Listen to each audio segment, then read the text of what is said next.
নিয়মনীতি তোয়াক্কা না করে উচ্চ সুদের প্রলোভন দেখিয়ে আমানত সংগ্রহ করছে দুর্বল ব্যাংকগুলো।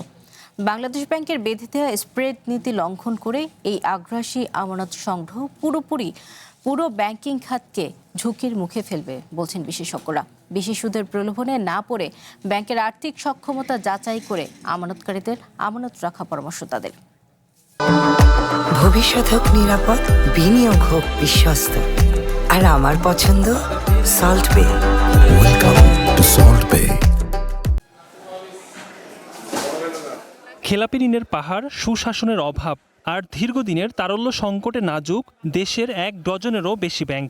বাজারে টিকে থাকতে এখন তারা বেছে নিয়েছে উচ্চ সুদে আমানত সংগ্রহের পথ।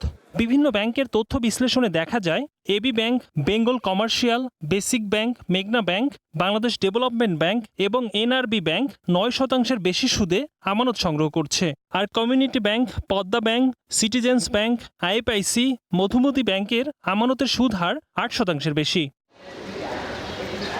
এদিকে বাংলাদেশ ব্যাংকের নির্দেশনা অনুযায়ী ঋণ ও আমানতের সুদের ব্যবধান বা স্প্রেড সর্বোচ্চ 4% মধ্যে রাখতে হবে।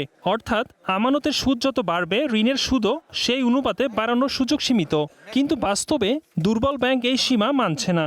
বেশি সুদের আমানত সংগ্রহ করে লাভজনক খাতে বিনিয়োগ করতে না পারায় ব্যাংকগুলোর লোকসানের পরিমাণও বাড়ছে।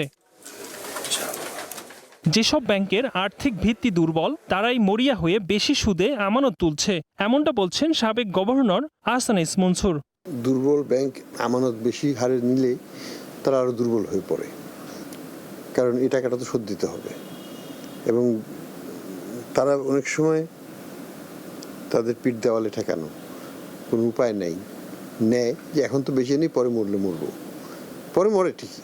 বাজার থেকে প্রচুর উচ্চ হারে সুদের আমানত নিচ্ছে টিকে থাকার জন্য, লিকুইডিটির জন্য, কিন্তু এই টাকা তারা শোধ করতে পারবে না। কেবল উচ্চ সুদের প্রলোভন দেখে আমানত রাখা উচিত নয় মত বিশ্লেষকদের। আমানত রাখার আগে সংশ্লিষ্ট ব্যাংকের আর্থিক সক্ষমতা, খেলাপি ঋণের অবস্থা এবং মূলধনের ভিত্তি বিবেচনায় নেওয়া প্রয়োজন বলছেন তারা। ব্যাংকের ফিনান্সিয়াল এক্সিলেন্স ইন্ডিকেটর যেগুলো আছে, সেগুলো পরীক্ষা নিরীক্ষা করে তারা সিদ্ধান্ত নেবেন যে এখানে তাদের আমানতটা রাখা উচিত হবে কিনা। আগ্রাসী আমানত সংগ্রহ বন্ধে বাংলাদেশ ব্যাংকের কঠোর নজরদারি এবং আমানতকারীদের স্বার্থ সুরক্ষায় কার্যকর পদক্ষেপের দাবি সংশ্লিষ্টদের। Ekramul Islam Khan, one news, Dhaka.